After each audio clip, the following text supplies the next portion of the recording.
Islam will take over America.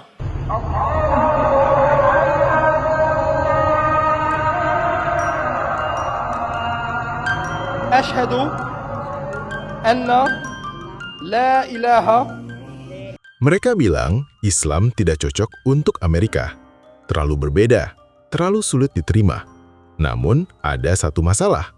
Fakta di lapangan tidak mau bekerja sama dengan narasi itu. Karena semakin lama, semakin banyak orang Amerika justru berjalan menuju sesuatu yang selama puluhan tahun mereka takutkan. Islam. Islam is incompatible with the West. And this is a warning for the West. This is a warning to America. The mayor of Michigan is a Muslim. The mayor of Dearborn, Michigan is a Muslim. The mayor candidate of New York City is a Muslim.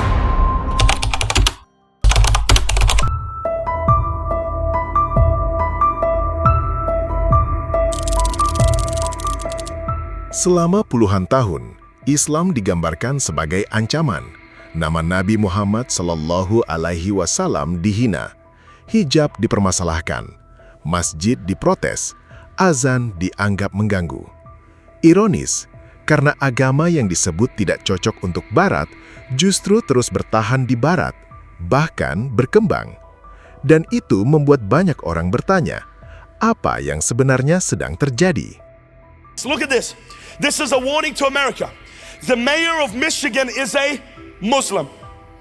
The mayor of Dearborn, Michigan is a Muslim. The mayor candidate of New York City is a Muslim. And tomorrow it's not going to be a candidate. Most likely it's going to be the mayor of New York City is a Muslim. And you have to wake up or else your country will be Islamized. Islam will take over America. Dulu, orang berkata Muslim tidak bisa memimpin. Lalu muncul Zohran Mamdani. Lalu muncul Abdul El Said. Mereka tidak muncul karena agama mereka. Mereka muncul karena masyarakat mulai melihat sesuatu yang lebih penting. Kompetensi, integritas, keberanian. Dan ketika itu terjadi, stereotip yang dibangun selama puluhan tahun mulai kehilangan kekuatannya. After all, if anyone can show a nation betrayed by Donald Trump how to defeat him, it is the city that gave rise to him.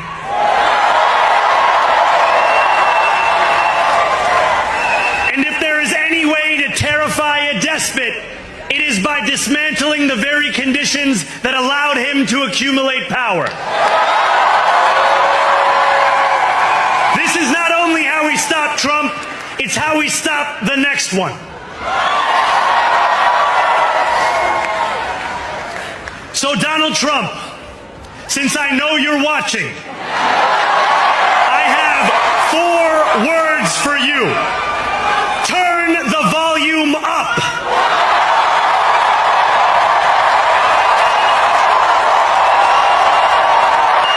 We will put an end to the culture of corruption that has allowed billionaires like Trump to evade taxation and exploit tax breaks. We will stand alongside unions and expand labor protections. New York will remain a city of immigrants, a city built by immigrants, powered by immigrants. And as of tonight, led by an immigrant. We gotta be honest about who we are as a country. Who are we and what we believe? We are at a crossroads in this country. We cannot continue to make peace with a system that tells us that our best use of our tax dollars is to send money elsewhere in the form of bombs and tanks. We've got to decide that so long as we are willing to accommodate the likes of an AIPAC in our politics, do not be surprised when they take us to foreign wars we have no business fighting in.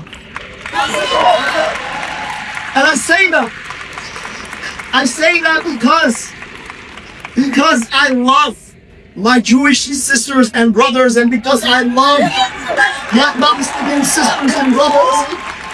And the only reason to stand up and fight against genocide is because you love people. And we all got to get right about the fact that when we love people, we have to understand that human rights are universal. You cannot deny some people their rights and believe that's giving them up. We need Democrats who are willing to take the fight to Donald Trump, who are willing to take a fight to the system that created Donald Trump, and are willing to go 10 toes down to talk about getting money out of politics, putting that money back in pockets, fighting for unions, abolishing ICE and passing Medicare for all. My friends, my name is Abdul Al-Sayed. Ketakutan selalu berisik. Ia berteriak di podium, memenuhi media, dan menjual kecemasan. Tapi, hidayah sering datang dengan tenang. Sampai akhirnya, seseorang berdiri, mengucapkan syahadat, dan mengubah jalan hidupnya sendiri. Start off with Ashhadu anna la ilaha illallah wa ashhadu anna Muhammadan Rasulullah. The translation is, I bear witness that there's no God but Allah, and I bear witness that Muhammad is the final messenger of Allah. Alhamdulillah. Takbir.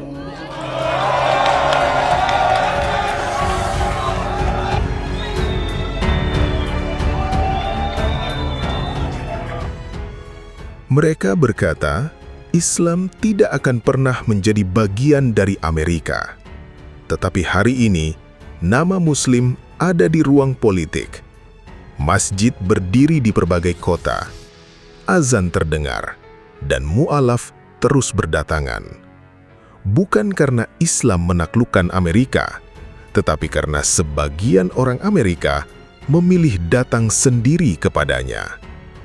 Allah berfirman, mereka hendak memadamkan cahaya Allah dengan mulut-mulut mereka. Tetapi Allah tetap menyempurnakan cahayanya, meskipun orang-orang kafir membencinya. Karena sejarah selalu punya kebiasaan yang sama. Saat manusia sibuk menutup pintu kebenaran, selalu ada orang lain yang diam-diam mengetuknya. Bagaimana menurut kalian? Tulis pendapat kalian di kolom komentar.